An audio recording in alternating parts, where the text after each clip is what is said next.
সাগর বয়ে যায়। একদিন বলতে দেরি, এই মহাবিস্ফোরণের নেপথ্যে যে শব্দটা ছিল সেটা ছিল কুন। সেটা ছিল কি? আল্লাহ কুন বলতে দেরি, মুহূর্তের মধ্যে বিগ ব্যাং, বিশাল এক্সপ্লোশন, তারপর থেকে মহাবিশ্ব ছড়াচ্ছে। আল্লাহ বলছেন এই কোরআনের ভেতরে বলে দিয়েছেন ওয়া ইন্না লা মুসিউন, আমি এই মহাবিশ্বকে, এই গোটা ইউনিভার্সকে আমি প্রতিনিয়ত সম্প্রসারিত করছি। প্রতিনিয়ত এটা বড় হচ্ছে, সম্প্রসারিত হচ্ছে। চিল্লায় বলেন আল্লাহু আকবার। আজ থেকে মাত্র 20 বছর আগে এটা তারা আবিষ্কার করেছে। এটা কোন সাল? 2020 বছর পেছনে গেলে কত? 1998, তাই না? এই 1998 সালে তারা আবিষ্কার করেছে সুপারনোভা কসমোলজি প্রজেক্ট। এই সুপারনোভা কসমোলজি প্রজেক্টে তারা এই সিদ্ধান্তে এসেছে যে মহাবিশ্ব কোন নামক এক বিস্ফোরণের পর থেকে যে সম্প্রসারিত হচ্ছে, আজ পর্যন্ত এটা শুধু বাড়ছে আর বাড়ছে, অ্যাক্সেলারেটিং হচ্ছে, এক্সপান্ডিং হচ্ছে, এটা কমছে না। কিয়ামত পর্যন্ত এটা বাড়তেই থাকবে। চিৎকার করে পড়েন আল্লাহু আকবার। এজন্য আল্লাহ বললেন ইয়াসিন ওয়াল কোরআনিল হাকিম, বিজ্ঞানময় প্রজ্ঞাময় কোরআনের শপথ। এই কোরআনের ভেতরে আমি কসমোলজির কথা বলেছি, অ্যাস্ট্রোলজির কথা বলেছি, জিওলজির কথা বলেছি, ফিজিক্সের কথাও বলেছি। সুবহানাল্লাহ। ফিজিক্স মানে কি? পদার্থ। পদার্থের সবচেয়ে বড় উপাদান হচ্ছে লোহা। লোহার কথা কিন্তু কোরআনে নাই। আছে? কই আছে? হ্যাঁ, সূরাতুল হাদিদ, লোহার নামে একটা সূরা দিয়েছে আল্লাহ কোরআনে। সুবহানাল্লাহ পড়বেন না? সূরার নাম সূরাতুল হাদিদ। সূরার নাম কি? চিল্লায় বলেন সূরার নাম সূরাতুল হাদিদ। হাদিদ মানে লোহা। আল্লাহ বললেন ওয়া আনজালনাল হাদিদা ফীহি বা'সুন শাদীদ।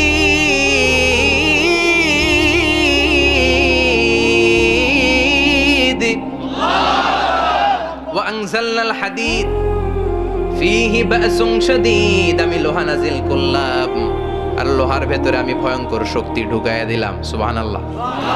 ফিহি মানাফিউ লিন-নাস, লোহার ভেতরে মানুষের জন্য অনেক কল্যাণ আছে। সুবহানাল্লাহ।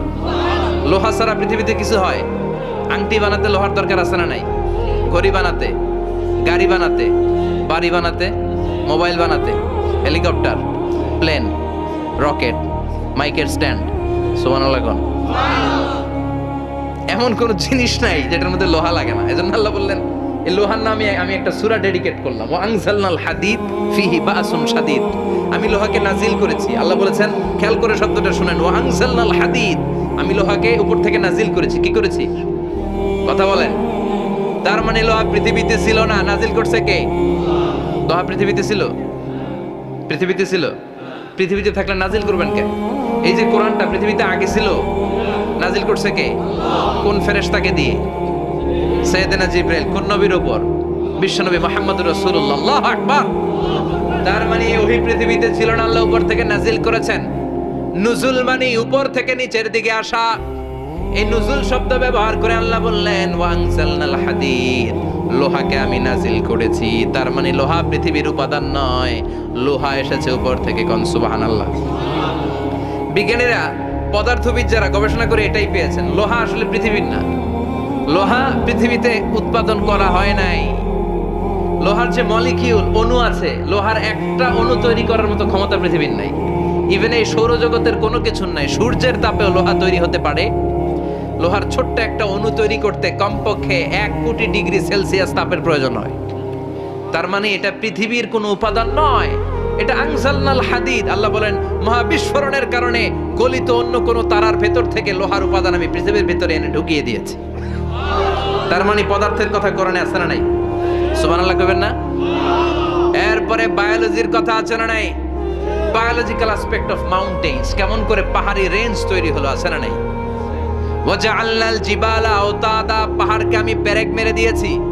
ওমিয়া কাঠের ভেতরে যখন পেরেক মারেন, পেরেকের বেশিরভাগ অংশ কাঠের ভেতরে ঢুকে যায়, উপরে দেখা যায় সামান্য, ঠিক কিনা? তো লোহা যদি আল্লাহ পেরেক মারেন, উপরে যা দেখা যায় এটা সামান্য, আসল পাহাড় তো মাটির নিচে। সুবহানাল্লাহ কইবেন না? আসল পাহাড় কোথায়? পেরেক যদি কাঠের মধ্যে ঢুকিয়ে দেন, পুরো পেরেকটা কাঠে ঢুকে যায় না, উপরে দেখা যায় কদ্দুর? সামান্য।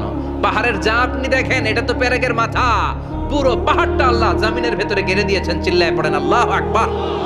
মক্কায় সবচেয়ে বড় কুস্তিগিরের নাম ছিল রুকানা। কি নাম? রুকানা। সাহাবারা বিশ্বনবীকে কখনো রুকানার কাছে যেতে দিত না। সাহাবারা ভাবতো বিশ্বনবী যদি রুকানার দরবারে যায় আর রুকানা যদি বক্সিং মেরে বসে তাহলে বিশ্বনবীর মানিজ্জত নিয়ে টানাটানি। কিন্তু বিশ্বনবী তো শুধু সিলেক্টেড কিছু পার্সোনালিটিদের জন্য নবী হয়ে আসেননি। ওমা আরসালনাকা ইল্লা রাহমাতাল লিল আলামিন, I have sent you as a mercy for the whole world, for the entire universe. ও নবী, আমি আপনাকে গোটা বিশ্বের জন্য রহমত আর বরকত করে পাঠিয়েছি। তো বিশ্বনবী একদিন ফজরের সালাত শেষে লুকিয়ে লুকিয়ে মক্কার সবচেয়ে বড় বক্সার ছিলেন তো? বক্সার মোহাম্মদ আলীর নাম শুনছেন? আমেরিকাতে প্রথম কালিমা পড়ে মুসলমান হয়েছিল। তার এই কনভার্সনের কারণে পুরো আমেরিকা কেঁপে উঠেছিল। এরপর ইউরোপে কালিমা পড়ছে ডক্টর মরিস বুকাইলি, ইউরোপ কেঁপে উঠলো। এরপরে তামিল নায়িকা কালিমা পড়লো, মানিকা রেহা মারে তিরাস, মুসলিম হয়ে নাম দিল রাহিমা। সুবহানাল্লাহ কইবেন না? পাকিস্তানের ইউসুফ ইওয়ানা খ্রিস্টান, কালিমা পড়ে নাম দিল মোহাম্মদ ইউসুফ। নেলসন ম্যান্ডেলার আপন নাতি ম্যান্ডেলা কালিমা পড়ে মুসলমান। টনি ব্লেয়ারের আপন শালী লরেন বুফ, মিডিয়া অ্যাক্টিভিস্ট, কালিমা পড়ে মুসলমান। কিছুদিন আগে একজন ডাচ পলিটিশিয়ান যে কোরআনকে বলেছিল the scripture of Quran is a poison, কোরআন হচ্ছে একটা বিষ, এন্ড ইসলাম ইজ এ লাই, ইসলাম হচ্ছে মিথ্যা। এই ডাচ রাজনীতিবিদ এই কথা বলার পরে গত 4-5 দিন আগে সেও কালিমা পড়ে মুসলমান হয়েছে। ইসলামের এই গণজোয়ারকে ঠেকিয়ে রাখা সম্ভব? ইউরোপ আমেরিকাতে মুসলমানের সংখ্যা বাড়তেছে দিন দিন। ধারণা করা হচ্ছে 2070 সালে আমেরিকার বুকে মুসলমানরা সংখ্যা গরিষ্ঠ হয়ে যাবে। ইউরোপ আমেরিকা চষে বেরিয়ে খুঁজে খুঁজে খ্রিস্টান পাওয়া যাবে না। মুসলমানদের করতলগত গোটা বিশ্বটাকে আল্লাহ করিয়ে দিবে। চিল্লায় বলেন ঠিক কিনা? ইসলামের বিজয় কেউ ঠেকিয়ে রাখতে পারে না। ইসলামের বৈশিষ্ট্য হচ্ছে চারা বীজের মতো। চারা বীজ মাইথার দিয়াতে কি বলেন? চারা না বীজ। ইসলাম বিরোধীরা ইসলামকে মাটির নিচে গেড়ে ফেলতে চায়, কিন্তু ওরা জানে না এটা হচ্ছে চারা বীজ। এটা গেড়ে ফেললে কি হয়? বড় গাছ হয়ে উপরে ওঠে। সুবহানাল্লাহ বলবেন না? তো বিশ্বনবী তো as a mercy for the entire universe, গোটা বিশ্বের জন্য রহমত। তিনি মক্কার সবচেয়ে বড় বক্সার রুকানার কাছে চলে গেল, যে বলল রুকানা আসলিম তাসলাম, ইসলাম মানুষ শান্তিতে থাকবা, দুনিয়ায়ও থাকবা আখিরাতেও থাকবা। সুবহানাল্লাহ পড়েন। রুকানা বলে, না আব্দুল্লাহর বেটা মোহাম্মদ, আমি তো কালিমা পড়বো না, যদি বক্সিং খেলে আমারে হারাই দিতে পারো তাইলে কালিমা পড়বো। বিশ্বনবী বললেন, আমি তো বক্সিং খেলি না রে বাবা। রুকানা বলল, তাহলে আমিও কালিমা পড়ি না। বিশ্বনবী রাজি হলেন। অবশেষে ভাবলেন, আমি বক্সিং খেললে একজন যদি জাহান্নাম থেকে জান্নাতি হয়, বক্সিং খেললে সমস্যা করি? কি রহমতের নবী, কি অ্যাটিটিউড, কি পজিটিভনেস, কি প্রোঅ্যাক্টিভনেস, অলওয়েজ প্রোঅ্যাক্টিভ। সব সময় ইতিবাচক চিন্তা করতেন। নেতিবাচক চিন্তা কারে বলে বিশ্বনবী জানতই না। সুবহানাল্লাহ পড়েন। বিশ্বনবী রাজি হলেন। এবার বক্সিং খেলার পালা। রুকানা হাফ প্যান্ট পরে গায়ের মধ্যে জাইতুনের তেল মেখে এভাবে লাফাচ্ছে। আপনারা রেসলিং খেলা দেখছেন? তেল মেখে পজিশন নেয় মারার জন্য প্রতিপক্ষকে। তো বিশ্বনবী তার পজিশন নেয় না, বিশ্বনবী দাঁড়িয়ে আছে। রুকানা বলল, মোহাম্মদ আমি লাফাচ্ছি, তুমি লাফাও না কেন? তুমিও লাফাও। বিশ্বনবী বললেন, না আমি লাফাই না, কারণ আমি সেলাইবিহীন লুঙ্গি পরি। সেলাই ছাড়া লুঙ্গি পরে যদি কেউ লাফায় বাতাসে সতর খুলে যাওয়ার সম্ভাবনা আছে না নাই? কি লাজুক নবী ছিলেন, কেউ বিশ্বনবীর লজ্জাস্থান জীবনেও দেখে না। হালিমাতুস সাদিয়ার বাড়িতে যখন বিশ্বনবী থাকতেন, হালিমাতুস সাদিয়া 5 বছর এই কুরাইশি মুহাম্মদ ছেলেটাকে লালন পালন করেছে। হালিমাতুস সাদিয়া বলল, এই 5 বছরের ব্যবধানে কোনোদিন কুরাইশি মুহাম্মদরে কাঁদতে দেখি নাই। ক্ষুধা পেলেও ছেলেটা কাঁদতো না, ব্যথা পেলেও কাঁদতো না, শুধু লজ্জাস্থানের জায়গা থেকে কাপড়টা সরে গেলে শিশু মুহাম্মদ চিৎকার দিয়ে উঠত। এবার মারামারির পালা। রুকানা বলে, মোহাম্মদ তুমি মারো। বিশ্বনবী বললেন, তুই মার, কারণ আমি মারলে ওই মায়ের হজম করার ক্ষমতা তোর নাই। বিশ্বনবীর এক হাতে জান্নাতে 40 জনের শক্তি ঢুকাই দিছে কে? তো বিশ্বনবী মাইর দিলে এটা হজম করতে পারবে? বিশ্বনবীও মারে না, রুকানাও মারে না, খেলাও শুরু হয় না। এখন রুকানা বলে, মোহাম্মদ তুমি মারো। বিশ্বনবী মারে নাই, কিন্তু বিশ্বনবী ওনার ডান হাত মোবারক কি নরম হাত, সফটার দেন সিল্ক, সিল্কের চেয়ে নরম ছিল। ওয়া কানা কাফুহু আবিয়াদু মিনাদ দিবাজ, সফটার দেন সিল্ক, রেশমের কাপড়ের চেয়েও বিশ্বনবীর হাতের তালু সফট ছিল। এই হাতটা দিয়ে বিশ্বনবী রুকানার ডান কাঁধে এভাবে টাচ করলেন, মারে নাই, খালি বলছে রুকানা এত লাফাস কেন। টাচ করার সাথে সাথে রুকানা বেহুশ হয়ে জমিনে পড়ে যায়। সবাই তো অবাক, ঘটনা কি, ঘটনা কি, কি মিরাকেল, কি অলৌকিকত্ব। পানি ঢেলে রুকানারে হুশ ফিরানো হয়েছে। সবাই বলে রুকানা তুই তো অনেক বড় পালোয়ান, আব্দুল্লাহর বেটা মোহাম্মদ ঘুষিও দিল না, লাথিও মারলো না, বেহুশ হইলি কেন? রুকানা বলে আরে তোরা তো দেখোস নাই, তোরা দেখেছিস মোহাম্মদ হাত দিয়ে ধরেছে, আমার মনে হয়েছে বিশাল পাহাড় এসে কাঁধে চেপেছে। এজন্য ইসলামের অ্যাটিটিউড হচ্ছে ডিফেন্সিভ, আগে মারে না, আগে মারে না, মাইর খায়, কিন্তু খাইতে খাইতে দেয়ালে যখন পিঠ ঠেকে যায় তখন কিছু মাইর দেওয়ার দরকার আছে না? Defensive attacking system. এমনকি যুদ্ধের ময়দানে বিশ্বনবী বলতেন খবরদার, সিভিল সিটিজেন যারা আছে, সাধারণ নাগরিক, তাদের গায়ে হাত তোলো না। চিফ অফ মিলিটারিকে বিশ্বনবী ডিরেকশন দিয়ে দিতেন, সাধারণ নাগরিক মেরো না, কোনো নারীর গায়ে হাত তোলো না, বৃদ্ধ বৃদ্ধার গায়ে হাত তোলো না, শিশুদের গায়ে হাত তোলো না, ওই এলাকার ধর্মীয় পাদ্রীদের গায়ে হাত তোলো না। তোমাদের বিরুদ্ধে যারা যুদ্ধ করছে তারাও যদি তলোয়ার রেখে দিয়ে হাত তুলে বলে surrender, Al Aman, Aman, I sick the security, হাত তুলে আমান চাইলে তাদেরকেও মেরো না। আর এই নবীকে ওরা গালি দিয়ে বলে জঙ্গি আর সন্ত্রাস। যারা বিশ্বনবীরে গালি দেয় এরা পিতৃ পরিচয়হীন জারদ সন্তান। বিশ্বনবীরে গালি দিলে কলিজা আগুন লাগে মুসলমান। গোটা বিশ্বকে ভদ্রতা, নম্রতা, সিভিলাইজেশন, বিনয়, ম্যানার শিখিয়ে গিয়েছেন বিশ্বনবী, ঠিক কিনা? As a father, as a husband, as a teacher, as a commander, as a reformer of the society, as a messenger, Muhammad is the superman of the world. স্বামী হিসেবে, বাবা হিসেবে, নেতা হিসেবে, নবী হিসেবে বিশ্বনবী সাধারণ কোনো মানুষ নন, তিনি অসাধারণ মানুষ। তিনি গোটা বিশ্বের জন্য সুপারম্যান হয়ে প্রেরিত হয়েছে। এজন্য ইসলাম শান্তির ধর্ম, ইসলাম মারামারি করে না, ঠিক কিনা? আপনাদের জিজ্ঞেস করছিলাম মারামারির সময় প্রশংসা করবেন কার? সব সময় আমাদের প্রশংসা করতে হবে একটা সত্তার। চিল্লায় বলেন তিনি কে? কেউ যেটা দেখে না, দেখে কে? ওই আল্লাহর উপর ভরসা রাখতে রাজি আছেন তো? আল্লাহর কাছে চাইতে রাজি আছেন তো? আমাদের জীবনে বিপদ ঘটলেই আগে আমরা ফেসবুকে শেয়ার মারি, কথা কন? ফেসবুক আছে না নেই? এখন ছেলেপেলারা এগুলো খুব ইউজ করে, আর আমাদেরকে পেলেও আমাদের উপর নির্যাতন চালায়। সেলফির নির্যাতন। কিসের নির্যাতন? প্রতিদিন কত হাজার সেলফি যে তোলে, আর আইসাই হাত দুইটার এরকম বাঁকা করবে, কইরা এইভাবে সেলফি তোলে। আমি কই এটা কি স্টাইল? কয় গ্যাংনাম স্টাইল। এইভাবে বাঁকা হয়ে সেলফি, কি স্টাইল? Gangnam style. তো এই সোশ্যাল প্ল্যাটফর্মগুলোকে আমাদের ইসলামের পক্ষে কাজে লাগাতে হবে। আমাদের প্রিয় শিল্পী মশিউর রহমান ভাই বললেন যে অ্যান্ড্রয়েড দিয়ে যেন আমরা ছেলে মেয়েদেরকে কোরআনের তেলাওয়াত শিখাই, ইসলামী সঙ্গীত শিখাই। এই অ্যান্ড্রয়েড যেন আমাদের চোখের সিনার কারণ না হয়ে যায়। এই অ্যান্ড্রয়েড ফোন যেন আমাদেরকে জাহান্নামী না বানায়। The decision is years. সিদ্ধান্ত আপনার। একটা শক্ত সিদ্ধান্ত আপনার পারে জান্নাতের অধিবাসী বানাতে, আর আপনার দুর্বল সিদ্ধান্ত শয়তানের হুইসপারিং, শয়তানের ওয়াসওয়াসাতে কাবু হয়ে যখন আপনি এটার মিসইউজ করবেন, এটাই আপনাকে জাহান্নামী বানাতে যথেষ্ট। The decision is yours. You have to take the right decision now. আপনাকে সিদ্ধান্ত নিতে হবে, কই যাবেন? জান্নাতে না জাহান্নামে? সবাই কবরে যাবেন। একদিন মাটির ভেতরে হবে ঘরে মন আমার, কেন বান্ধ দালান ঘর? প্রাণ পাখি উড়ে যাবে পিঞ্জর ছেড়ে, ধরা ধাবে সবই রবে, তুমি যাবে চলে। বন্ধু বান্ধব যত, মাতা পিতা দ্বারা সত, সবই হবে তোমার পরে মন আমার, কেন বান্ধ দালান ঘর?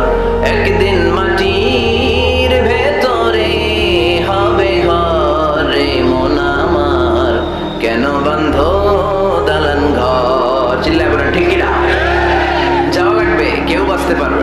দাদা চলে গেল, বাবা চলে গেল, মামা চলে গেল, আমারও যাওয়া লাগবে, ঠিক কিনা?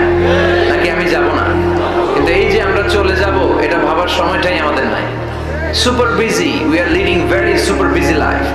এত ব্যস্ত, আরো কামাই করতে হবে, আরো খ্যাতি চাই, আরো যশ চাই, আরো সেলিব্রিটি চাই, আরো সম্পদের পাহাড় চাই। ব্যস্ত, আমরা মহা ব্যস্ত। এত ব্যস্ততা কিসের? স্টপ, থামেন, অনেক হয়ে যান না, বসেন, একটু ভাবেন। দাদা চলে গেল, বাবা চলে গেল, মামা চলে গেল, আমাকেও চলে যেতে হবে। মাঝে মাঝে কবরস্থানে যাবেন, যে একটু দেখবেন এই কবরস্থানে শিশুরা শুয়ে আছে, কিশোররা শুয়ে আছে, আপনার মতো তাগড়া যুবকরা শুয়ে আছে, ওদেরও রক্ত গরম ছিল আপনার মতো। আজ ওরা নাই, সব শেষ। আপনাকেও যেতে হবে, এই কবরে আমাদেরকে যেতে হবেই। কবরের প্রশ্নের উত্তর দিতে হবে, চিল্লায় বলেন ঠিক কিনা? কবরে প্রথম প্রশ্ন করা হবে, মার রব্বুক, তোমার রবের নাম কি? আমাদের রব কে? ওমা দীনুক, তোমার ধর্মের নাম কি? আমাদের ধর্মের নাম কি? বিশ্বনবীর চেহারা দেখিয়ে বলা হবে, এই লোকটাকে তুমি চিনো কিনা? চিনি না আমরা?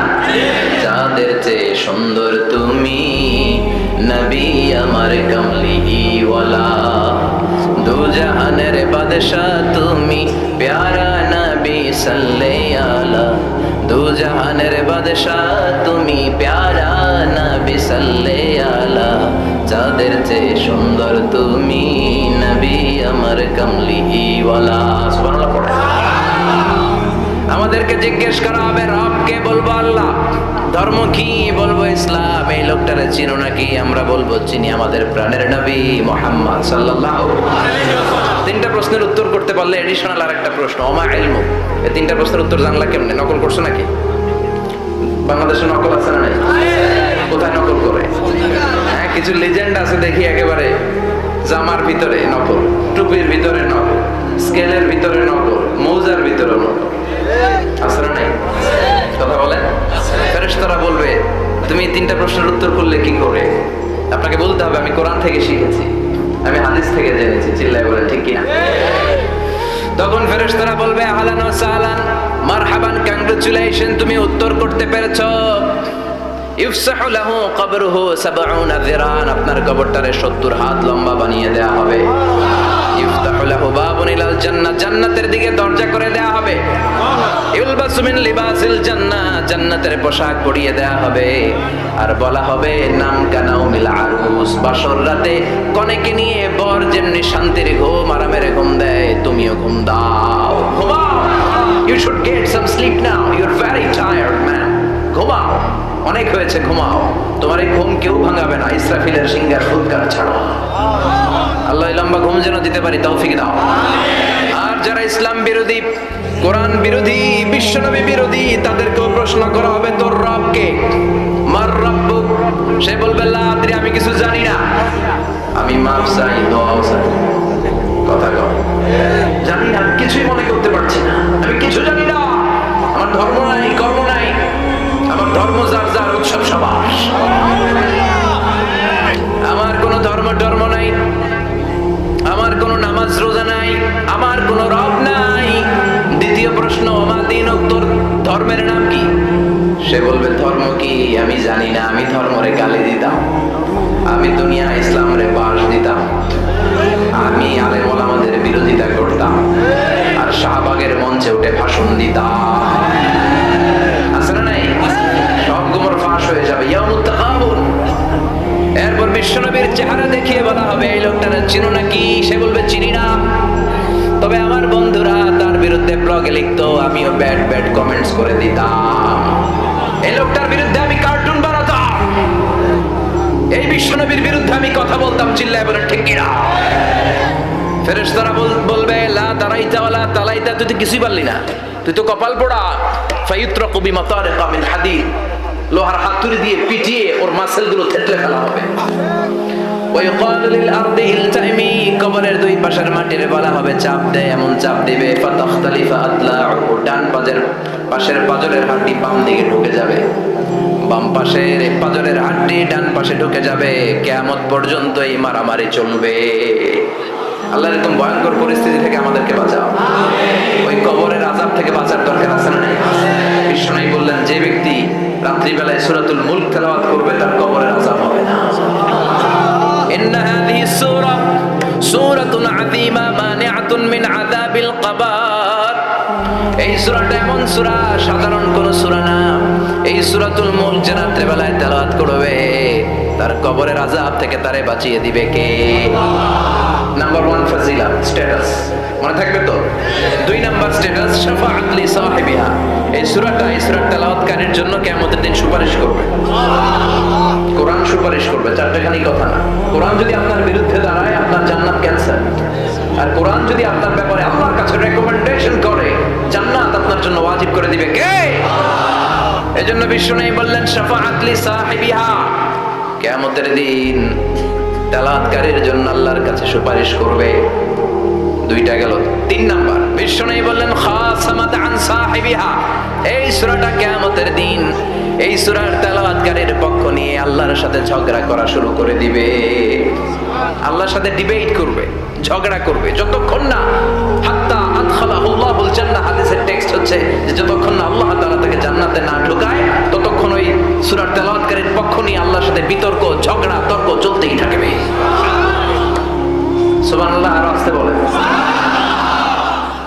আবার বিষ্ণু বললেন মান ক্বারা বিহা ফি লাইলাতিন ফাকাদ আকসারা ওয়া আতওয়াবা। রাত্রি বেলায় এই সূরাটা যে তেলাওয়াত করবে পুরো রাত্রিটারে বরকতময় করে দিবে কে? এজন্য বিশ্বনবী আবদার করে, আবেদন করে আমাদের কাছে বলে গিয়েছেন, আমি চাই আমার প্রতিটা উম্মতের হৃদয়ে এই সূরাটা গাঁথা থাক। আমি চাই আমার প্রতিটা উম্মতের সিনার ভিতরে এই সূরার 30টা আয়াত গ্রথিত করা থাক। সুবহানাল্লাহ পড়েন। মাত্র 30টা আয়াত মুখস্থ করতে রাজি আছেন? এক মাসে কয় দিন? প্রতিদিন একটা করে আয়াত মুখস্থ করলে এই সূরা মুখস্থ করতে লাগবে কয় দিন? 30 দিন। হ্যাঁ, হোমওয়ার্ক। এটা আপনাদের বাড়ির কাজ, যেহেতু ক্লাসে হোমওয়ার্ক দেওয়া যায় না। আরবিতে বলে আল ওয়াজিব আল মানসিলি। আমি গতানুগতিক তাফসীর করি না, আমি সমাজের খুঁতগুলো ধরে ধরে ডিসকাশনের মতো আমি করি। বিভিন্ন জেলায় যে ওখানকার ইয়াংদের সাথেও বসি, কথা বলি, এটাই আমার তাফসীর, এটাই কোরআনের এক্সপ্লেনেশন এন্ড ইন্টারপ্রিটেশন। এতেই মানুষ উপকৃত হয় বেশি। চিল্লা এখন ঠিক কিনা? এটা আপনাদের বাড়ির কাজ, মাইথার দিয়া বাসীদের বাড়ির কাজ। হায়াতে আল্লাহ বাঁচায় রাখলে আবার কখনো দেখা হলে জিজ্ঞেস করবো যে মুলক মুখস্থ হয়েছে কিনা। কে কে মুখস্থ করবেন না হাত তোলেন। সবাই করবেন? এবার কে কে মুখস্থ করবেন হাত তুলে আমার না আল্লাহর দেখা। আল্লাহ তুমি কবুল করো। আর জোরে পড়েন আমিন। হাত নামা। এই সূরাটা it's an eye opener for you. এটা আপনার চোখ খুলে দিবে। এই সূরাটা আপনার চোখকে খুলে দিবে, আপনার ঘুমন্ত বিবেককে জাগিয়ে তুলবে। স্রষ্টার ব্যাপারে আপনার যদি কোনো সাসপিশন থাকে, সন্দেহ থাকে, এই সন্দেহের পাহাড়কে ভেঙে এই সূরা চুরমার করে দিবে। চিল্লায় বলেন সুবহানাল্লাহ। আল্লাহ ডেকে বলে, গোলাম কিছু কিছু নাস্তিক আছে আমারে খুঁজে পায় না। এরকম কপাল পোড়া নাদান নাস্তিক বাংলার জমিনেও আছে না নাই? এরা বলে আনসিন ইজ নাথিং, যেটা দেখা যায় না ওইটা মানি না, বলে না? Do you see the air in the atmosphere? বাতাসে, বায়ুমণ্ডলে যে বাতাস ঘুরে বেড়ায় এটাকে তুমি দেখো তো মানো কেন? Why do you believe on that? Why do you believe on air? বাতাস বিশ্বাস করো কেন? কপাল পোড়া নাস্তিকরা বাতাস মানে না, কথা কর। Do you see the bad headache someone feel in his head and he's shouting? মাথার ব্যথায়, মাইগ্রেনের পেইনে যখন কেউ চিৎকার করে তার মাথার ব্যথা দেখা যায়? আমার এখন প্রচন্ড মাথা ব্যথা যদি হয় আপনারা দেখতে পাচ্ছেন তো নাস্তিকরা কি মাইগ্রেনের পেইন বিশ্বাস করে না? মাথা ব্যথা বিশ্বাস করে কি করে না? বাতাস বিশ্বাস করে কি করে না? কয় আনসিন ইজ নাথিং, যেটা দেখি না ওটা বিশ্বাস করি না, কপাল পোড়া। আল্লাহ ডেকে বলে, গোলাম আমার সৃষ্টির দিকে তাকা, আকাশের দিকে তাকা, বাতাসের দিকে তাকা, সাগরের দিকে তাকা। সাগরের মধ্যে আমি আল্লাহ আছি না নাই? বিশাল বড় বড় পাহাড়ের দিকে তাকা, ঝর্ণার দিকে তাকা, ঝর্ণার মধ্যে আমি আছি না নাই? ঝর্ণা ঝর্ণা ঝর্ণা রে, বলনা বলনা বলনা রে, কার বিরহে পাগল পড়া তুই, কার মিলনে ফুল ফসলে ভরা রে তোর দুকুল বই, কার মিলনে ফুল ফসলে ভরা রে তোর দুকুল বই। ঝর্ণা ঝর্ণা ঝর্ণা রে, বলনা বলনা বলনা রে, কার বিরহে পাগল পড় তুই। সুবহানাল্লাহ পড়ে। ঝর্ণার দিকে তাকাও, সাগরের দিকে নজর করে দেখো, বিশাল পাহাড়ের দিকে নজর করে তাকাও, ওই পাহাড়ের মধ্যে আল্লাহরে খোঁজে বাবা। চিল্লায় বলে ঠিক কিনা? ইরাকে এক নাস্তিকের জন্ম হয়েছিল, মাজুসি নাস্তিক মুলহিদ। সে বলে বেড়াচ্ছিল আমি স্রষ্টায় বিশ্বাস করি না, কারণ স্রষ্টা দেখা যায় না। ইরাকের লোকেরা বলল আমাদের একজন ইমাম আছে, নাম নুমান ইবনে সাবিত। কি নাম? নুমান ইবনে সাবিত, যাকে আমরা ইমাম আল আযম আবু হানিফা বলে চিনি। সবাই বলল তুমি যে স্রষ্টারে খুঁজে পাও না, আমাদের ইমাম তোমারে স্রষ্টা দেখায় দিবে। সুবহানাল্লাহ পড়ে। সে বলল ঠিক আছে, তাহলে তোমাদের ইমামরা আসতে বলো। কবে? সামনের জুমাবারে ঠিক ভর দুপুরে, দুপুর 2টার দিকে জুমার নামাজের পরে আমিও আসবো, তোমার ইমামও আসবে, ডিবেট হবে। দেখি আমি স্রষ্টার বিপক্ষে আর তোমাদের ইমাম স্রষ্টার পক্ষে, দেখি কে জিতে যায়। এই ডিবেট দেখার জন্য হাজার হাজার মানুষ এসেছে ইরাকের কুফা নগরীতে, হাজার হাজার মানুষ এসেছে। ওই নাস্তিকও এসেছে যে আল্লাহকে বিশ্বাস করে না, স্রষ্টাকে বিশ্বাস করে। সবাই এসেছে, আসে নাই শুধু ইমাম আবু হানিফা। নাস্তিক কয় তোকে ইমাম ডরাইছে। কি বলে? তোদের ইমাম ভয় পেয়েছে। উনি এসেছেন 1.5-2 ঘন্টা দেরি করে। 1.5 ঘন্টা দেরি করে যখন উনি আসলেন, নাস্তিক বলে আপনার সাথে কোনো কথা নাই, আপনার তো সময়ের জ্ঞানই নাই, আপনার সাথে কিসের আলাপ? ইমাম আবু হানিফা বললেন ইনদি উযর, আমার উযর আছে। কি উযর? তিনি বললেন আমি যখন ঘর থেকে বেরোই আমার বাড়ির সামনে বিশাল এক নদী পড়ে যায়, আর এই নদী পেরোতে আমার নৌকা ব্যবহার করতে হয়। আজকে এসে দেখি নৌকাও নাই, মাঝিও নাই, কিচ্ছু নাই। কিভাবে পার হবো? হঠাৎ দেখলাম নদীর পাশে বিশাল বড় গাছ, গাছটা হঠাৎ এমনি এমনি 2 টুকরা হয়ে গেল। গাছ থেকে বিশাল কাঠের তক্তা বের হয়ে গেল, তক্তাগুলো অটোমেটিক্যালি জোড়া লেগে নৌকা হয়ে গেল। এই নৌকা মাঝি ছাড়া সাঁ করে আমার সামনে চলে এলো। আমি নৌকায় বিসমিল্লাহ বলে বসে পড়লাম। হঠাৎ নৌকা আমারে টান দিয়ে ওপারে নিয়ে এলো। তারপর আমি আপনার এই ময়দানে ছুটে এসেছি। এই যে গাছ কাটা, তক্তা হওয়া, নৌকা হওয়া, মাঝি ছাড়া চলা, এই প্রসেসিং হতে আমার 2 ঘন্টা সময় লেগেছে। I am extremely sorry for that. Asif Zidan, আমি দুঃখিত। নাস্তিক নেতা বলে তোকে ইমাম গাঞ্জা খাইছে। কি খাইছে? তোদের ইমাম মাজনুন জুন্না আলাই, মাথার তার সিরা নিয়ে যা। ইমাম আবু হানিফা বললেন ময়দানে আমারে গালি দিলেন কেন? পাগল বললেন কেন? তার সিরা বলে ডাকলেন কেন? মাজনুন শব্দ ব্যবহার করলেন কেন? মার্জিত ভাষা ব্যবহার করতে শিখেন। নাস্তিক বলে কেমন কথা আপনি বলেন? শিক্ষিত মানুষ, দার্শনিক মানুষ, জ্ঞানী মানুষ, ইমাম মানুষ, কোন মানুষ ছাড়া, করাত ছাড়া বিশাল বড় বড় গাছ কাটা যায় নাকি? মিস্ত্রি ছাড়া তক্তা বানানো যায় নাকি?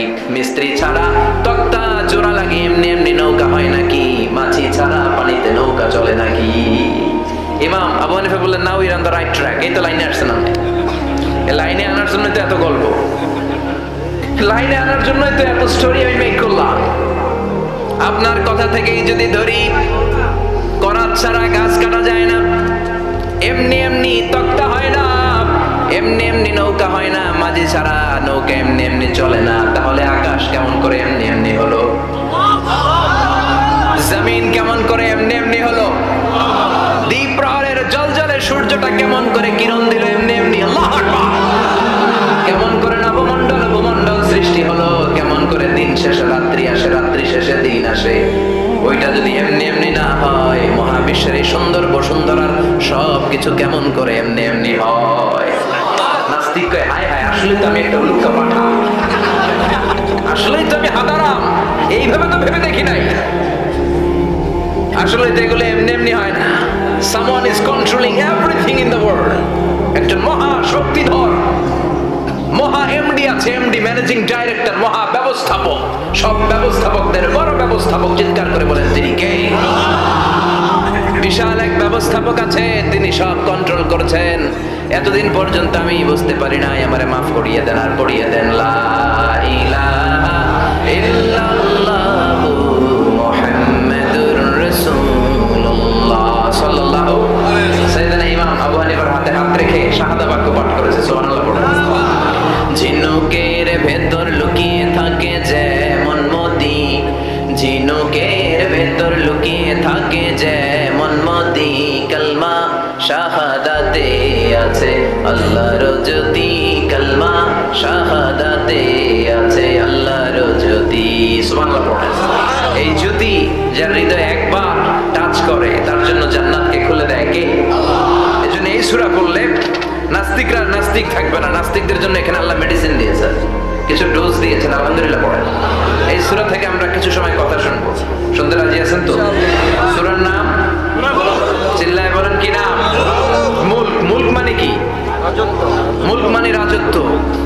মানে ক্ষমতা, মুলক মানে পাওয়ার, মুলক মানে কিংডম, মুলক মানে সভরেন্টি।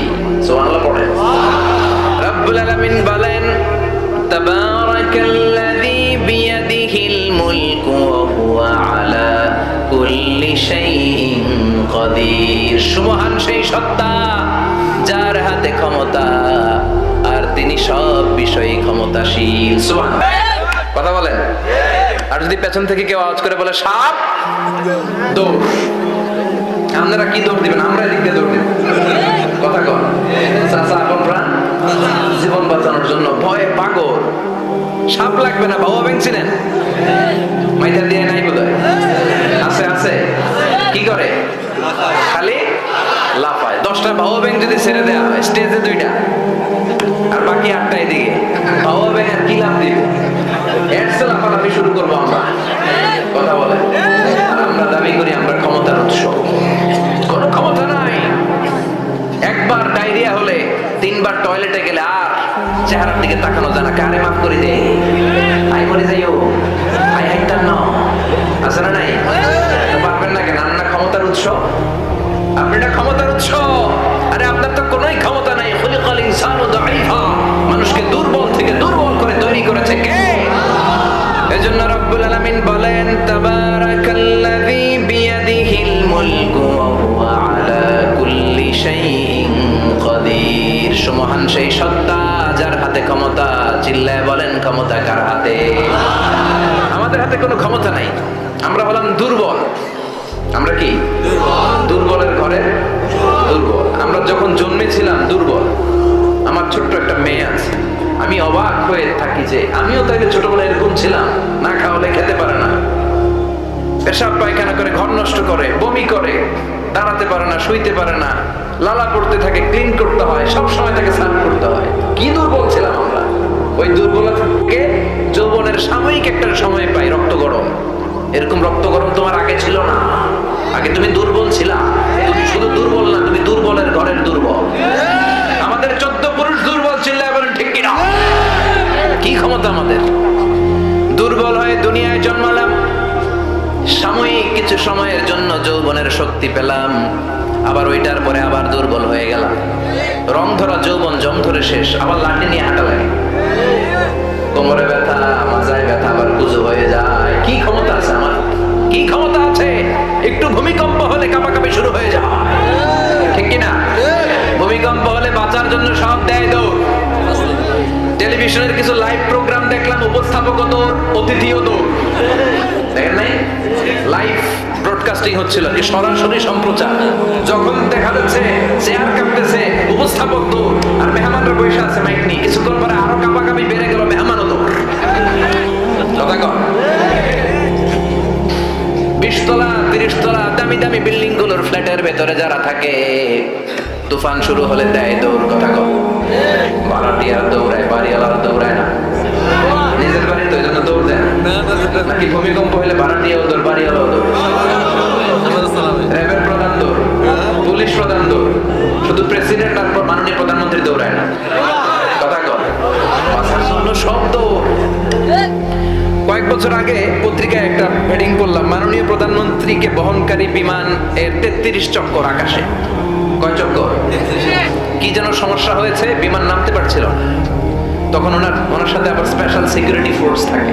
ওনার বলল, honourable prime minister, we can not land now because of সাম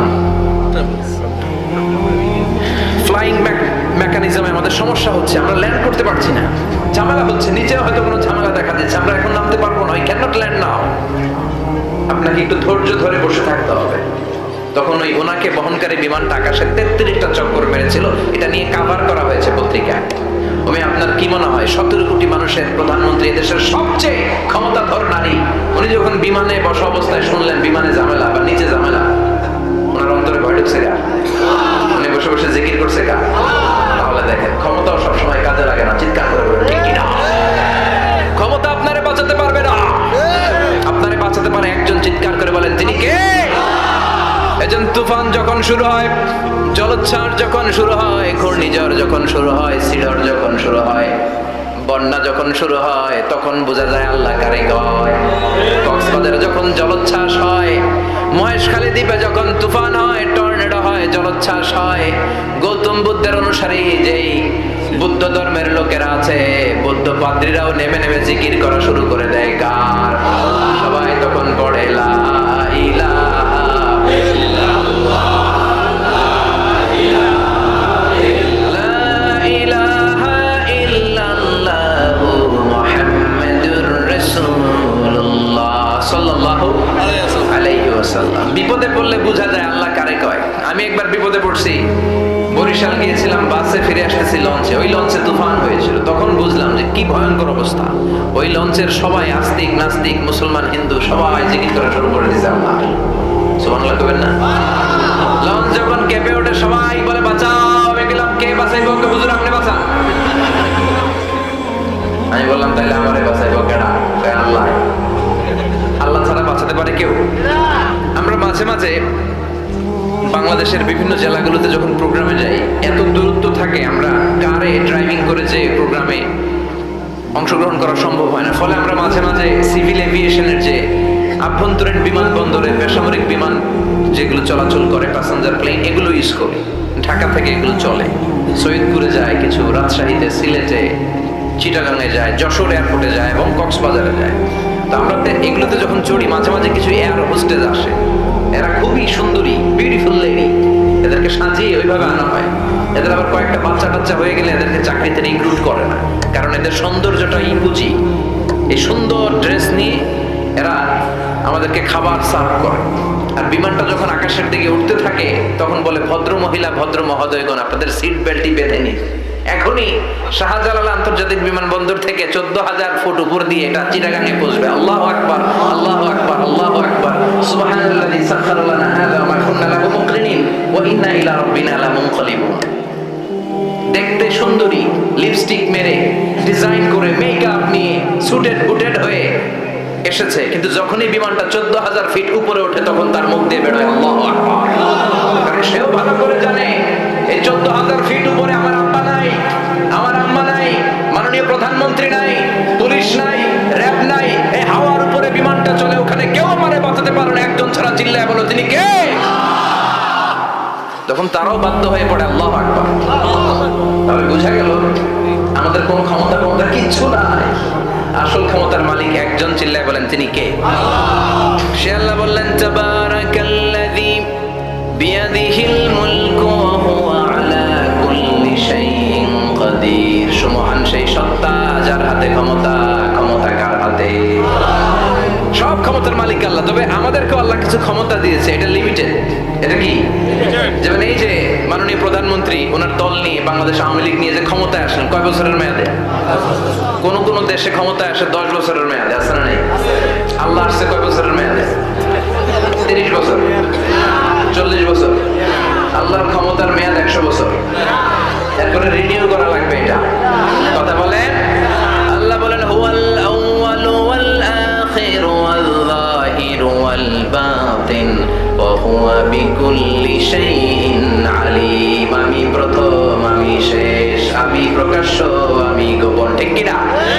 প্রথমে আল্লাহ আল্লাহ, শেষেও আল্লাহ আল্লাহ, আকাশে আল্লাহ আল্লাহ, জমিনে আল্লাহ আল্লাহ। সবাই পড়েন, প্রথমে আল্লাহ আল্লাহ, শেষেও আল্লাহ আল্লাহ, আকাশে আল্লাহ আল্লাহ, জমিনে আল্লাহ আল্লাহ।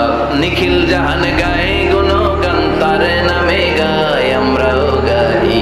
তাআলা হামদে বারি, তাআলা হামদে বারি, তাআলা হামদে বারি, তাআলা। সুবহানাল্লাহ পড়ে। আল্লাহ বলে, আমার ক্ষমতা তোদের মতো 5 বছরের মেয়াদে না, 10 বছরের মেয়াদে না, 20 বছর, 30 বছরের মেয়াদে না। আমি চিরকালের জন্য ক্ষমতার চেয়ারে বসা। চিরকালের মেয়াদ, সৃষ্টির সূচনার আগ থেকে তিনি আছেন, অনাদিকাল পর্যন্ত তিনি থাকবেন। তার ক্ষমতার মেয়াদ আনলিমিটেড মেয়াদ। চিৎকার করে বলেন ঠিক কিনা? আবার পৃথিবীর অনেক দেশে দেখবেন ডেমোক্রেটিক সিস্টেমে, আমাদের দেশেও তো গণতান্ত্রিক সিস্টেমে ভোটাভুটির মধ্য দিয়ে ক্ষমতায় আসে না? যাদেরকে ভোট দেওয়া হয় বেশি তারা ক্ষমতায় চলে যায়। আল্লাহ তো ভোটে আসছে ক্ষমতায়। কথা কম, কেমনে আসছে? আসছে কারচুপি করে? কথা বলেন। আল্লাহ ভোটে আসা লাগে নাই, কেউ তাকে ভোট দেওয়া লাগে না। আবার অনেক দেশে আছে মোনার্কি সিস্টেম, রাজতন্ত্র, রাজার পোলা রাজা, আল্লাহর বাপ ছিল রাজা, এই জন্য আল্লাহ রাজা। কথা বলেন না, আল্লাহ রাজতন্ত্রের সিস্টেম আসে নাই। আবার অনেক দেশে আছে ডিক্টেটরশিপ, একবার ক্ষমতা পাইলে মাগারছে আর চলে না। 20 বছর 30 বছর চলতেই থাকে, আছে না নাই? আল্লাহ কি এই সিস্টেমে আসছে? আল্লাহর ক্ষমতার সাথে পৃথিবীর কারো ক্ষমতার কোনো মিল নাই, চিৎকার করে বলেন ঠিক কিনা? আবার অনেক দেশে কোয়ালিশন করে ক্ষমতায় যেতে হয়, জোট করে। জোটের রাজনীতি দেশে আছে না নাই? 4 দলীয় জোট, 10 দলীয় জোট, 14 দলীয়, 18 দলীয়, 20 দলীয়, মহাদলীয়, মহাজোট, সামনে হবে মহাজোট। কথা কথা ঠিক কিনা বলে? তো আল্লাহ কিরকম জোট করে আসা লাগছে? কথা বলে। তার মানে আল্লাহর ক্ষমতা আমাদের ক্ষমতা এক নয়। আবার পৃথিবীর অনেক দেশে গণ অভ্যুত্থানের মাধ্যমে অনেককে ক্ষমতা থেকে নামানো হয়, ঠিক কিনা? গণ অভ্যুত্থান হয় না, সেনাবাহিনীরা কু করে না, মিলিটারি কু করে ক্ষমতা থেকে নামায়।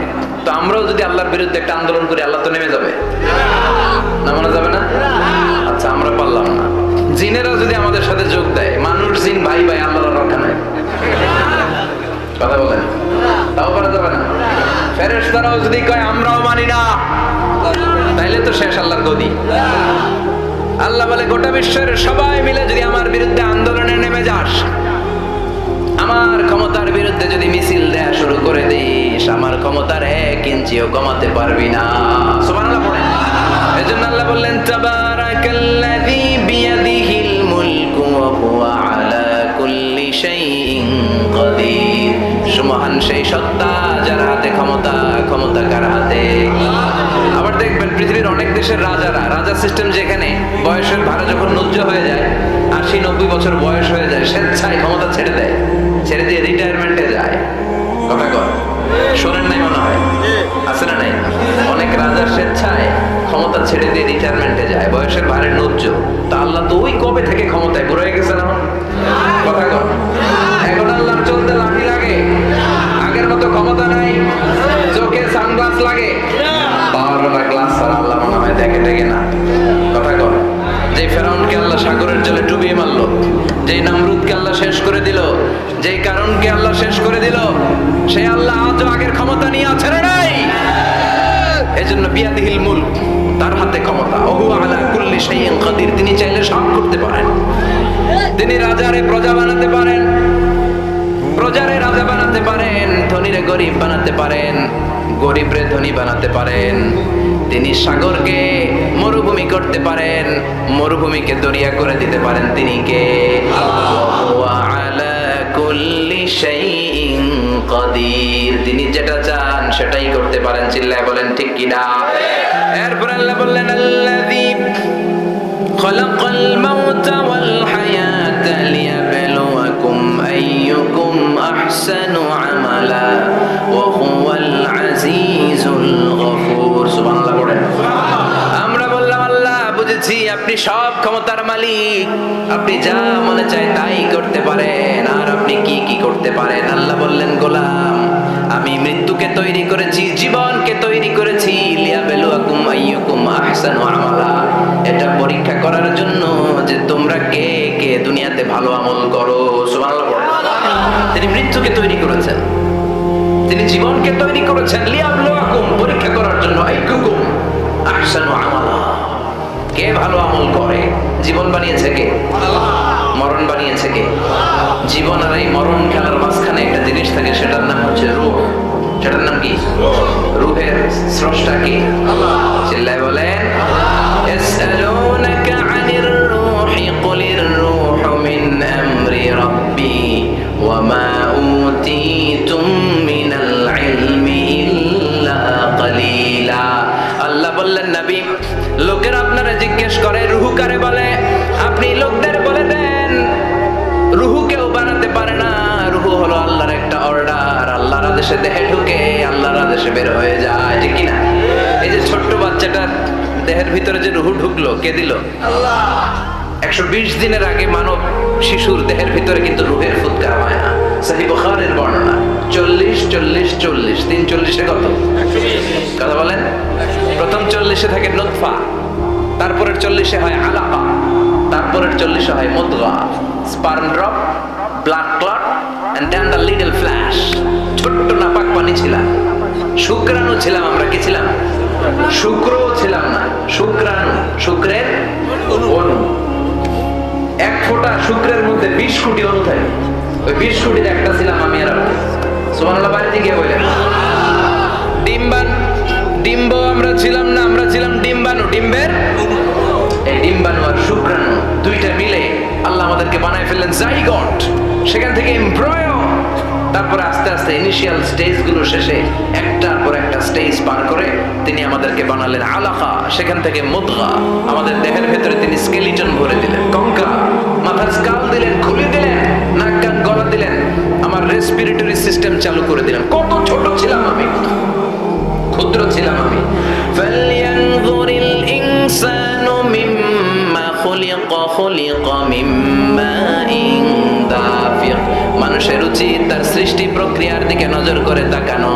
বাবার পিঠ থেকে সবেগে নির্গত হওয়া পানি দিয়ে মায়ের পেটে তোমারে ঢুকায় দিল কে?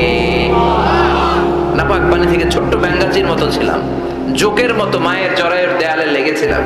সেখান থেকে বড় করতে করতে আমার রেসপিরেটরি সিস্টেম, আমার হেয়ারিং সিস্টেম, আমার সব সিস্টেমগুলো তিনি আমার দেহের ভিতরে সেট করে দিল। চিল্লা এখন সুবহানাল্লাহ। 120 দিনের সার্টেন পিরিয়ড শেষে তিনি দেহের ভিতরে রুহের ফুৎকার দিলেন। দেয়া মাত্রই আমার রুহুতে ধপ ধপ ধপ শুরু হয়ে গেছে। ওই যে ধপ ধপ শুরু হয়েছে, আজও থামে নাই।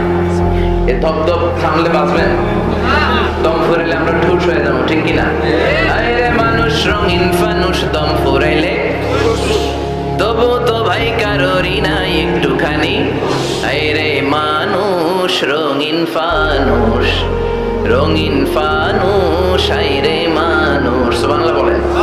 সে আল্লাহ বললেন, গোলাম, জীবন আর মরণের মাঝখানে আমি তৈরি করেছি রুহু।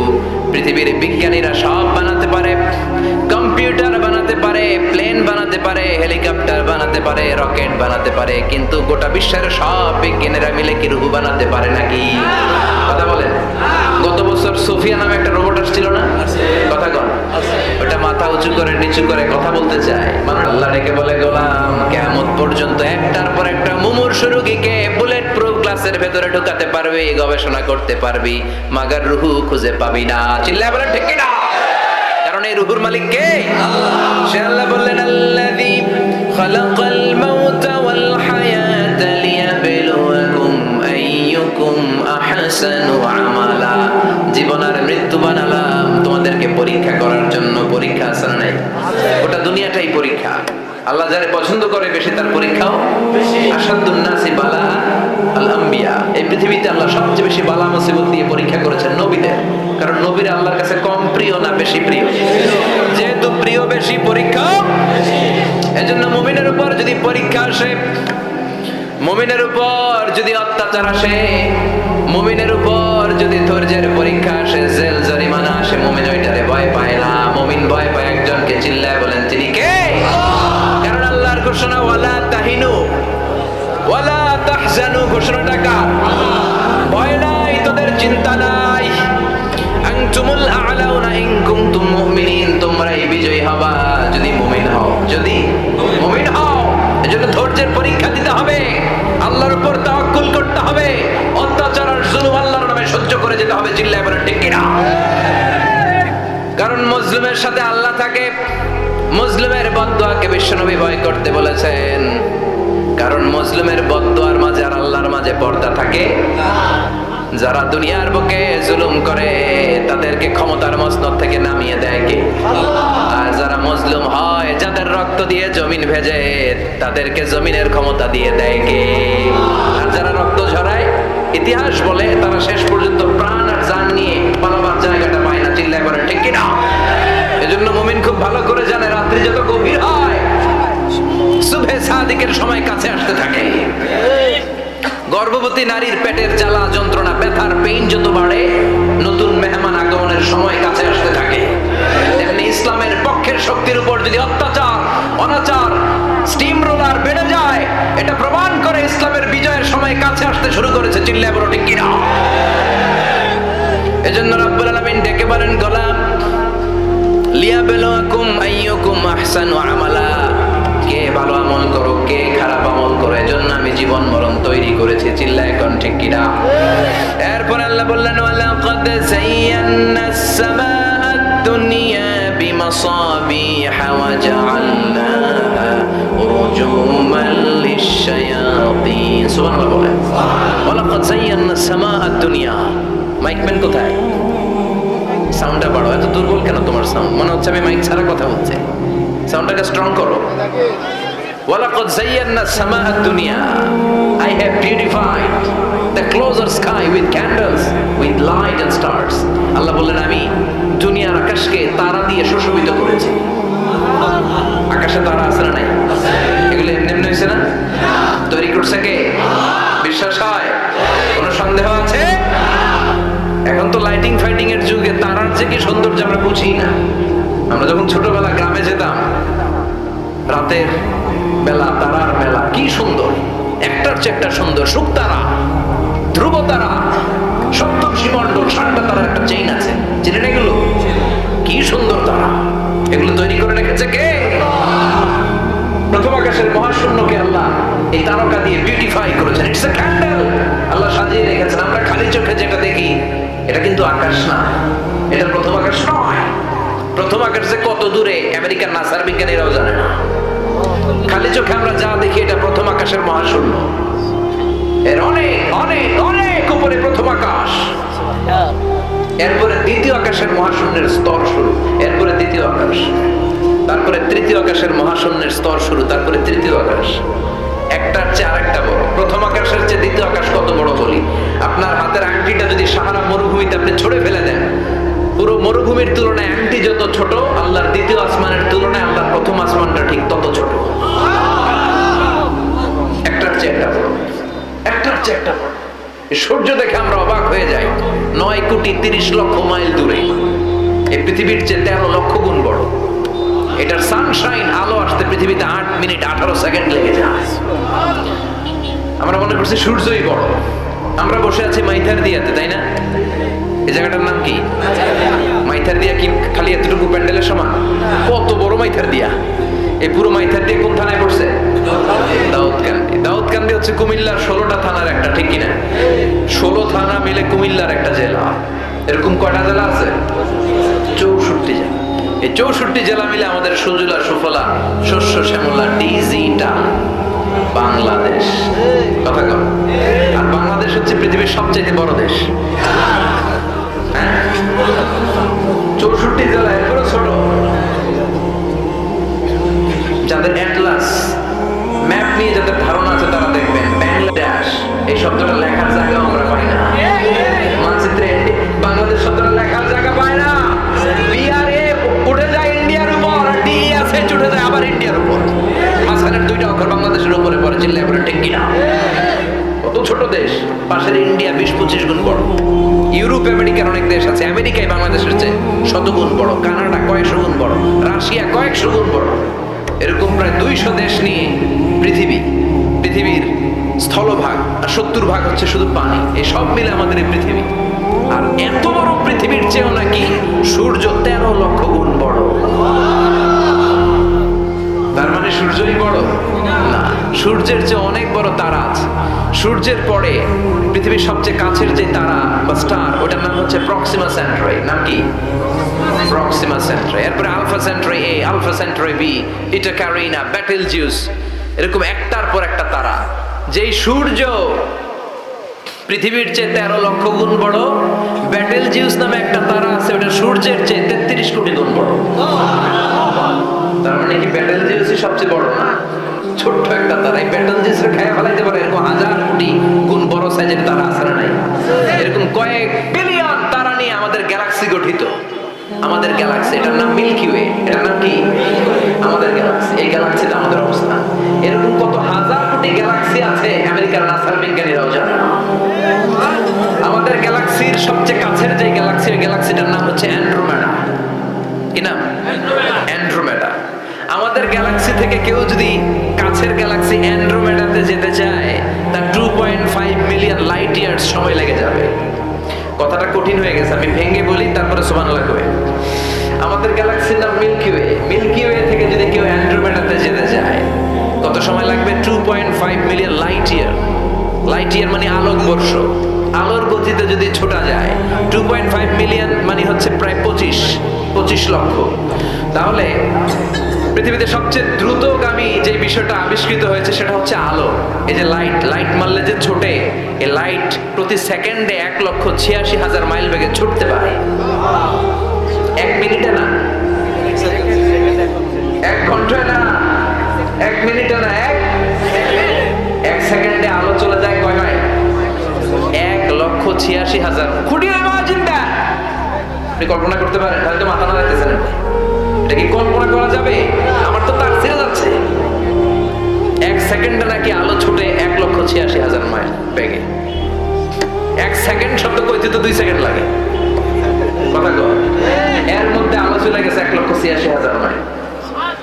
তো কোন রকেট যদি আপনি পান, যে রকেট দিয়ে সেকেন্ডে 1,86,000 মাইল বেগে রকেটটা ছুটবে প্রতি সেকেন্ডে, খেয়াল করেন, ঘন্টায় না, মিনিটে না, কিসে?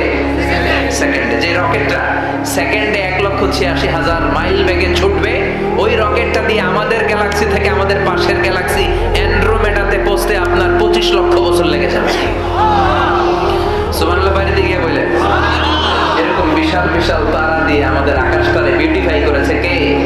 এজন্য আল্লাহ বললেন, ওয়ালাকাদ যায়্যানাস সামাআদ দুনিয়া বিমাসাবিহা ওয়া জাআলনাহা রুজুমান লিশ-শায়াতিন। আমি এই দুনিয়ার আকাশটারে সুন্দর সুন্দর তারকারাজি লাইটের মতো সেটিং করে সুশোভিত করেছি। আবার এই তারকা দিয়ে আমি শয়তানদেরকে প্রহারও করেছি। সুবহানাল্লাহ। শয়তানদেরকে আল্লাহ তারা মেরে আঘাত করে। সুবহানাল্লাহ বলে।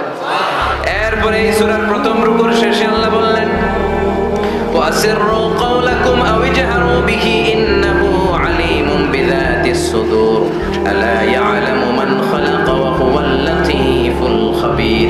আল্লাহ বললেন, ওয়াসিররু কাওলাকুম, তোমরা যদি গোপনে কথা বলো, আও ইজহারু বিহি, কিংবা স্পষ্ট করে বলো, সব শুনে কে?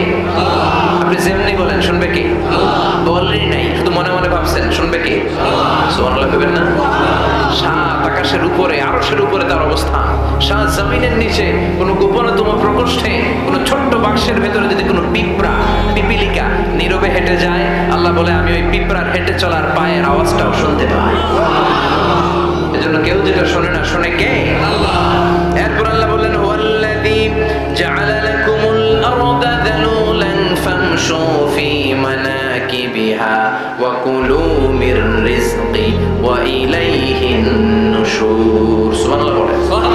আল্লাহ ডেকে বললেন, গোলাম, তোমাদের জন্য জমিনটারে আমি বিছানা বানিয়েছি। আল্লাযী জাআলা লাকুমুল আরদা ফিরাশা, জমিনটারে বিছানা বানিয়েছে কে? এই বিছানার মতো সমতল জমিন দিয়ে তোমরা হেঁটে বেড়াও, চলে বেড়াও, হেলে দুলে পড়ার সুযোগ নাই, ঠিক কি না? এই যে মাইথার দিয়ে আজকের যে ময়দান, এটা যদি বিছানার মতো সমান না হইতো বসতে পারতেন? কথা কর। এই ময়দানের প্যান্ডেলের এদিক দিয়ে উঁচা, এদিক দিয়ে গর্ত, এদিক দিয়ে নিচা, এদিক দিয়ে খাড়া, কেমন হইতো? কথা কর। কেউ আমার দেখতো, কেউ দেখতো না, কেউ দাঁড়াইয়া, কেউ বসে, আছে না নাই?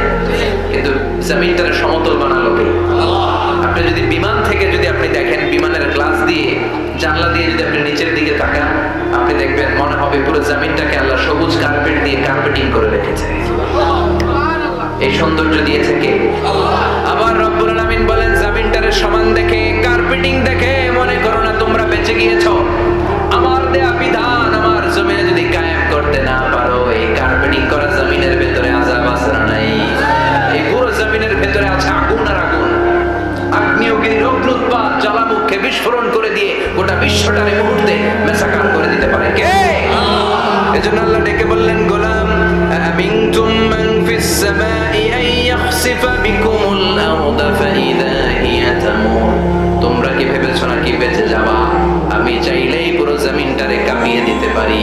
ইয়াখসিফা বিকুমুল আরদ, খাসাফ মানে ল্যান্ডস্লাইড। খাসাফ মানে কি? ল্যান্ডস্লাইড, ভূমিধস, ভূকম্পন, আর্থকোয়েক, আছে না নাই? বাংলাদেশে তো ভূমিকম্প হয় না, টের পাইছেন? মাঝে মাঝে মাঝরাতে হয় না, 3টার দিকে নিজেই দৌড় দিব না, বাচ্চারা লয়ে দৌড় দিব, লুঙ্গি পরে দৌড় দিব না, লুঙ্গি ছাড়া দৌড়াবো। কথা কও। এই ভূমিকম্প আছে না নাই? আল্লাহ বলে, মনে করো না জমিনটা সমতল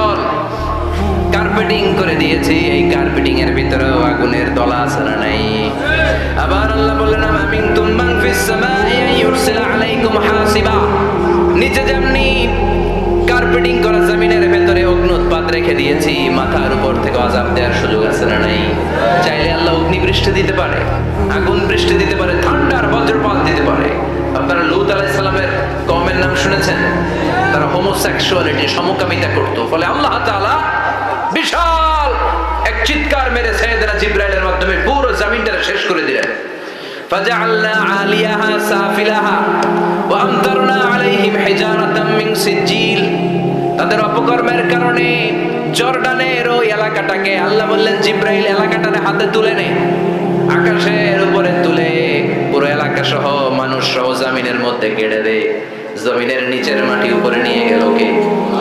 উপরের মাটি নিচে নিয়ে গেল কে? পুরো জায়গাটা এখন ডেড সি হয়ে গেছে। কি সি? ডেড সি নাম শোনেন নাই বোধহয়? আজকে শুনে রাখেন, এটা বলে মৃত সাগর। এটা গজবের জায়গা, ওখানে মানুষও ডুবে না।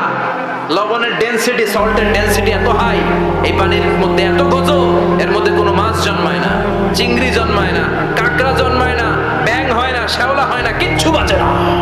এটা গজবের জায়গা, চিল্লায় বলেন ঠিক কিনা? যে আল্লাহ জর্ডানের এলাকাটারে ধ্বংস করে দিল, ওই আল্লাহ আজও আসে না নাই? এই জন্য নিজ দিয়ে তিনি যেমনি আযাব দিতে পারেন, ভূমিকম্প দিতে পারেন, জলোচ্ছ্বাস দিতে পারেন, উপর থেকে তিনি শিলাবৃষ্টি দিতে পারেন কি পারেন না? মাইথার দিয়ে কখনো শিলাবৃষ্টি হয়েছিল? হ্যাঁ, ফসল ক্ষেত শেষ করে দেয় না? ছাগল টাগল মরে যায়। ছাগল যদি ইয়েতে থাকে ক্ষেতের মধ্যে, বড় শিলা মাথায় পড়লে শেষ, মানুষও শেষ, টিনের চালও শেষ। কথা কন। এরপরে আল্লাহ যদি উল্কা বৃষ্টি পাঠায়, উল্কা যদি পড়ে, কই যাবেন? কোথায় যাবেন আপনি? উল্কা চিনেন? মহাশূন্যে বিশাল পাথরের খণ্ড ঘর্ষণ খেয়ে পৃথিবীর ভেতরে ঢুকে যায়। এই পৃথিবীতে সবচেয়ে বড় উল্কাপিণ্ড পড়েছে সাউথ আফ্রিকাতে। সাউথ আফ্রিকার একটা সিটি আছে, হোবা সিটি। এই হোবা শহরে 60 মেট্রিক টন ওজনের একটা উল্কা পড়েছিল, যেখানে পড়েছে পুরো জায়গাটা বিশাল খাত হয়ে গিয়েছে। এরকম একটা উল্কা যদি এখানে পড়ে আজকে, বাঁচার উপায় আছে? যে বিল্ডিং এ আমরা থাকি, রাত্রে বেলায় ঘুমাই আর দুম্মা চলে ধুম দেখি রাতে, ওই বিল্ডিং এ যদি একটা পড়ে, কথা কর, ডান্স ক্লাব গুলার উপর যদি পড়ে, পতিতালয় যেগুলো আছে ওগুলা যদি পড়ে, যে হোটেল গুলার মধ্যে আকাম কুকাম হয় ওইটার উপর যদি পড়ে, নাকি আল্লাহর এখন দেওয়ার ক্ষমতা নাই? তার মানে বেঁচে গেছো, পার পেয়ে গেছো মনে করো না, নিচ দিয়েও আযাব আছে, উপর দিয়েও আযাব আছে। চিল্লায় বলেন ঠিক কিনা? এজন্য ভয় পেতে হবে একজন সত্তাকে, তিনি কে? সব ক্ষমতার মালিক কে? এরপর আল্লাহ বললেন, আওয়ালাম ইয়ারাউ ইলা তায়রি ফাওকাহুম সাফাতিন ওয়া ইয়াকবিদনা মা ইউমসিকুহুন্না ইল্লা রাহমান ইন্নাহু বিকুল্লি শাইইন বাসীর। সুবহানাল্লাহ বলেন।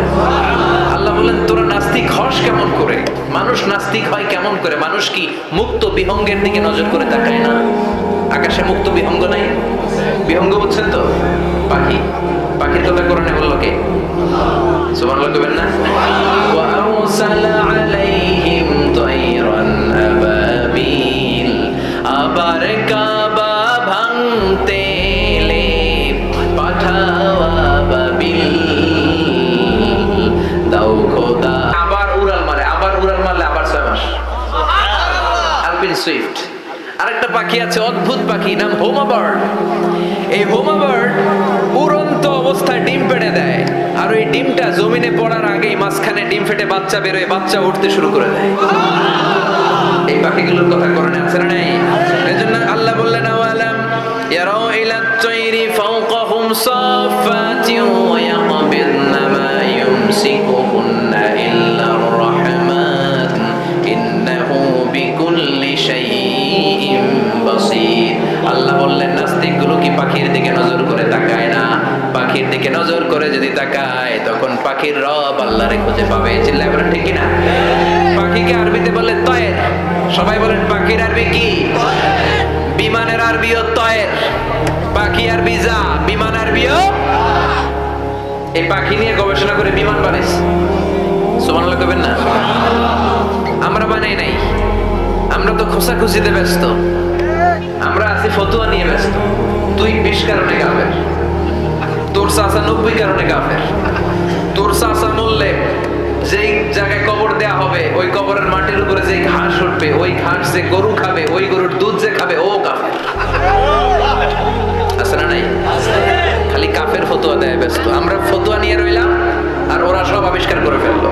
উইলবার রাইট আর অরভিল রাইট এই দুই ভাই 1903 সালে এই বিমান আবিষ্কার করেছে এই আয়াতের উপর গবেষণা করে।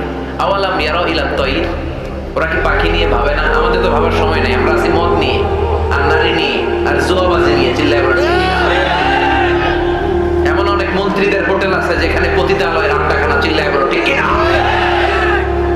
মুসলমানরা আজ মদ আর নারী নিয়ে ব্যস্ত, আর ইহুদি খ্রিস্টানরা আমাদের সব ঐতিহ্যকে ধারণ করেছে। উইলবার রাইট অরভিল রাইট গবেষণা শুরু করে দিল। পাহাড়ে শুয়ে শুয়ে দুই ভাই খালি পাখির ছবি আঁকে, কেমনে পাখিগুলো টানা ঝাপটা মেরে ওঠে, কেমনে নামে, গবেষণা করতে করতে করতে প্লেন বানায় ফেললো 1903 সালে। আজ থেকে 100 বছর আগের স্টোরি শোনাচ্ছি আপনাদের। তখনকার বিমান এখনকার বিমানের মতো ছিল না। আপনি দেখবেন যে শুরুতে বিমান কেমন ছিল। শুরুতে ভাঙ্গাচুরা দুইটা পাখা নিয়ে একটু উড়ে আবার থপাস করে পড়ে, কিন্তু আশা হারায় না, আবার ওরা থপাস করে পড়ে। আমেরিকাতে সুবিধা করতে পারেনি। ফ্রান্সের এক কিং তাদেরকে ডোনেট করেছে বিপুল অঙ্কের টাকা দিয়ে। তারা প্রথম ফ্রান্সের একটা শহর থেকে আরেকটা শহরে পৃথিবীর প্রথম প্যাসেঞ্জার প্লেন নিরাপদে ল্যান্ড করেছে। মানুষের উড়ার স্বপ্ন সফল হতে শুরু করলো। এখন বিভিন্ন ধরনের বিমান একটার পর একটা শুরু হয়েছে। এই পৃথিবীর সবচাইতে দ্রুতগামী যে বিমানটা আগে ছিল নাম ছিল কনকর্ড যাত্রীবাহী বিমান। এটার পরে এখন একটা বাইরে এসে বোম সুপারসনিক, কিনা বোম সুপারসনিক, এত স্পিডে চলে। এই মাত্র দেখলেন এদিকে এয়ারপোর্ট দেখবেন নাই, ওইদিকে সুবহানাল্লাহ পড়ে। কি বিশাল বিশাল ডবল ডেকার গুলো নিয়ে শূন্যে উড়াল দেয়। বোয়িং A380 বর্তমান পৃথিবীতে সবচেয়ে বড় প্যাসেঞ্জার বিমান। কার্গো বিমান তো এগুলোর 7-8 ডবল বড় হয়। I'm talking about the passenger plane A380 525 জন যাত্রী নিয়ে এটা শূন্যে উড়াল দেয়। 525 জন যাত্রী, কেবিন ক্রু, পাইলট, বিমানের ওজন, খাবার দাবারের ওজন, ফুয়েলের ওজন, 525 জনের লাগেজ টাগেজের ওজন, এই সব নিয়ে শূন্যে উড়াল দেয়। সুবহানাল্লাহ বলবেন না? এই বিমান আবিষ্কারের আগ পর্যন্ত গোটা বিশ্বব্যাপী সব দেশে দেশে ছিল সেনাবাহিনী আর নৌবাহিনী। বিমান আবিষ্কার হওয়ার সাথে সাথেই শুরু হয়ে গেল বিমান বাহিনী, এয়ারফোর্স, মিলিটারি। এখন বোম সুপারসনিক বানায়, এখন ড্রোন হামলা করে, এখন মিসাইল হামলা করে, এখন স্যাটেলাইট পাঠায়। আমরাও পাঠাইছি কিনা Bangabandhu satellite. We launching the Bangabandhu satellite channel last year. আমরা বঙ্গবন্ধু স্যাটেলাইটে পাঠাইছি উপরে। সবকিছু পাখির উপর গবেষণা করে হয়েছে। চিৎকার করে বলেন ঠিক কিনা? এজন্য আল্লাহ ডেকে বললেন, গোলাম ওরা কি পাখির দিকে তাকায় না? পাখির দিকে যদি নজর করে একটিবার তাকাতো, নাস্তিক আর নাস্তিক থাকতে পারতো। এজন্য নাস্তিকদের জন্য এই সূরার ভেতরে ডোজ আছে, আই ওপেনার আছে। সর্বশেষ আল্লাহ একটা প্রশ্ন দিয়ে এই সূরাটা শেষ করলেন। প্রশ্নটা শুনবেন? শুনবেন সবাই? আল্লাহ বললেন, কুল আরাআইতুম ইন আসবাহা মাউকুম গাওরান ফামান ইয়াতিকুম বিমাইম মাঈন। বলো দেখি সবে, শুকাইয়া যদি যায় এই পৃথিবীর পানি, তাহলে হেথায় তটনির ধারা কে দিবে সবারে আনি? কে দিবেন? একদিন সকালবেলা ঘুম থেকে উঠছেন, টয়লেটে যাবেন, মুখ ধোবেন, স্কুলে যাবেন, অফিসে যাবেন, কাজে যাবেন, যাই দেখেন টিউবওয়েল চাপতেছেন, পানি নেই। ট্যাপ ছাড়লেন, পানি নাই। চোখের মধ্যে ময়লা, নাকে ময়লা। টয়লেটে যাবেন, পানি নাই। পুকুরে নাইমা দেখেন পানি নাই। বিশাল বিশাল মেশিন বসিয়ে মাটির নিচ থেকে ভূগর্ভস্থ পানি ওঠানোর চেষ্টা করলেন, একটা পানি নাই। এক ফোঁটা পানি গোটা বিশ্বে কোথাও নাই। কে দিব পানি আপনারে? পানি সম্পদ মন্ত্রী দিব, ডোনাল্ড ট্রাম্প দিব, শেখ হাসিনা দিবে? কেউ দিতে পারবে? এক ফোঁটা পানি বানানোর ক্ষমতা ওদের নয়, ঠিক কিনা? পানির বৈজ্ঞানিক নাম হচ্ছে H2O, কিনা?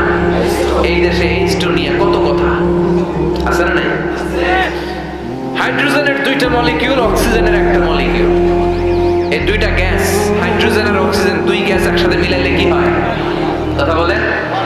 মিঠা নদীর পানি আল্লাহ পড়েন, তোমার মেহেরবানি সুন্দর ফুল। মিঠা নদীর পানি আল্লাহ তোমার মেহেরবানি, তুমি কতই দিলে রতন ভাই